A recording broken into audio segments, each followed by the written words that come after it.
Germany's in a recession. Germany is in a recession. They've had the full year GDP in 2023 declined. First quarter data looks like a continuing decline to the extent you get monthly data, more frequent data. It's very negative for Germany.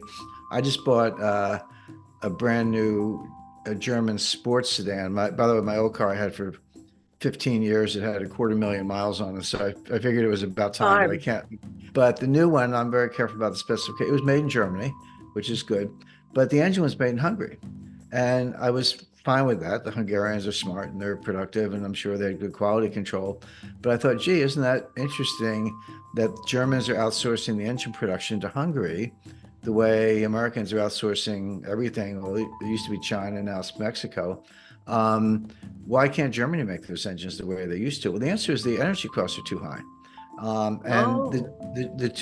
The two biggest industries in Germany are chemicals and automotive manufacturing, and they're both very energy intensive. Leave aside the fact that you're making internal combustion engines, it just takes a lot of energy to run those factories, and they're outsourcing everything because the internal energy costs are too high. Well, they're the ones who, if not directly, certainly with NATO, blew up the Nord Stream pipeline. So what do you expect? And then again, on an even bigger platform, bigger frame, the U.S. economic sanctions on Russia because of the war in Ukraine. Mm-hmm. And again, if you're in a war, economic sanctions on your enemy are not unusual. But I teach a seminar on financial warfare at the U.S. Army War College, and it's a kind of a handpicked class, 12 or 13 students. And when I did the class in 2022, it was in April, and it was right after the war began. And I said, let me tell you what's going to happen. We had already put a lot of sanctions on, but there were new ones coming out every day, almost every day. I said, here are the sanctions, here are the legal authorities. We froze their accounts. We banned their exports of strategic metals. We banned their exports of oil and natural gas. We banned imports to Russia of technological equipment, et cetera, et cetera. And I remember Biden screaming, we're going to destroy the ruble, we're going to sink the ruble, et cetera. And I said, none of this is going to work.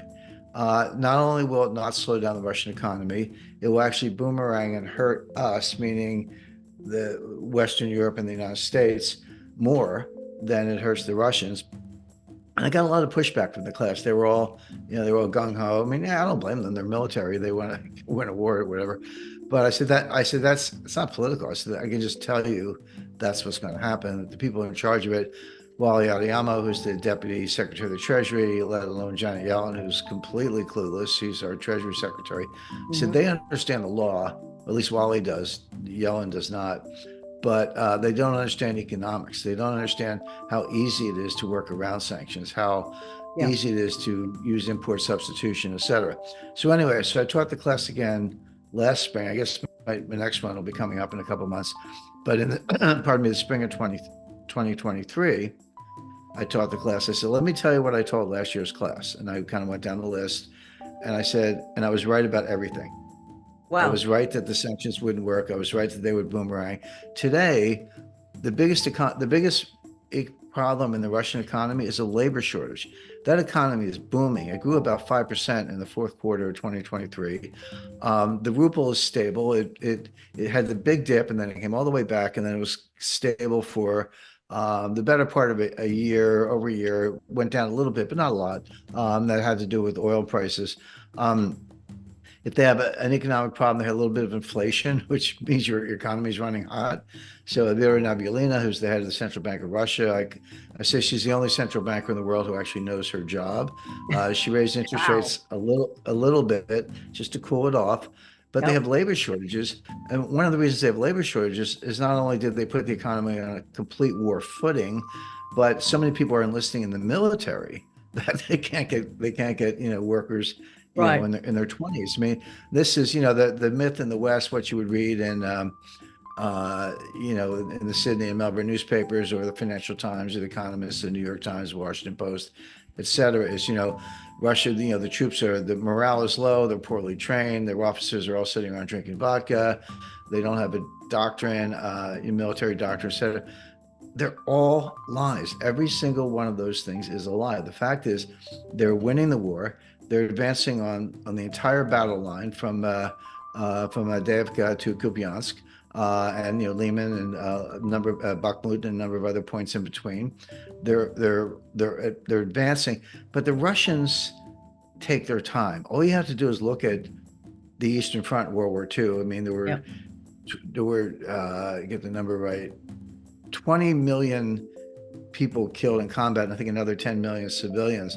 But the Germans came in and they killed 5 million Russians. And the Wehrmacht said, okay, we're on the outskirts of Moscow. We've taken Stalingrad. We've surrounded Leningrad.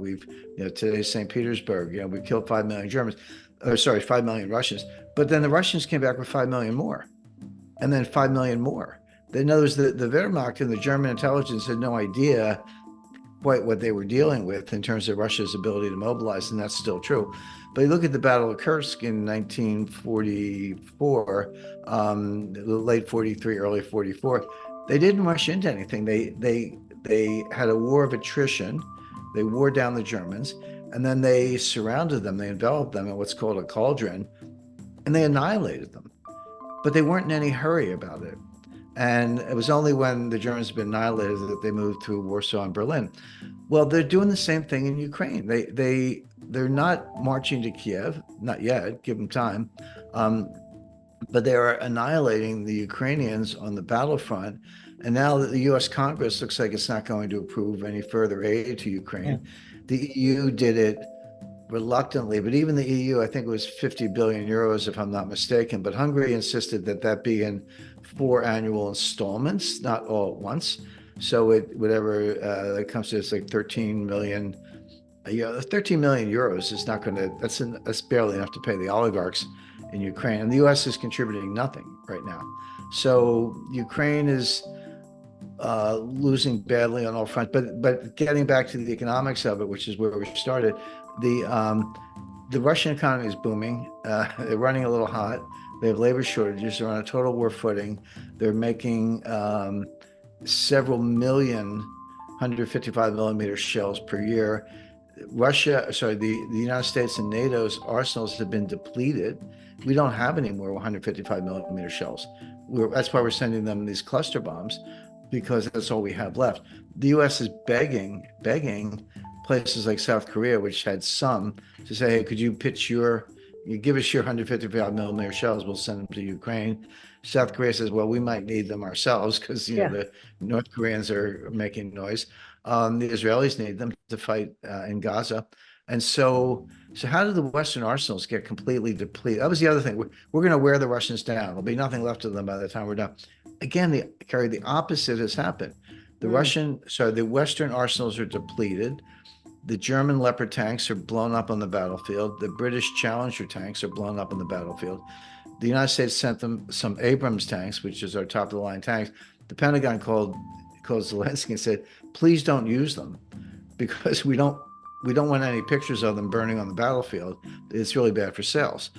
So they have some Abrams, but they won't use them because they know the Russians will blow them up with mines, drones, artillery, and bombing. It's kind of, the world's turned upside down. But again, just to summarize, whether it's Ukraine, strategic metals, uranium, which you mentioned, energy generation, industrial production, deindustrialization, you can't understand, and they're all big topics. You can't understand any of them separately from the Green New scam, and financial warfare, and a lot else going on the political side.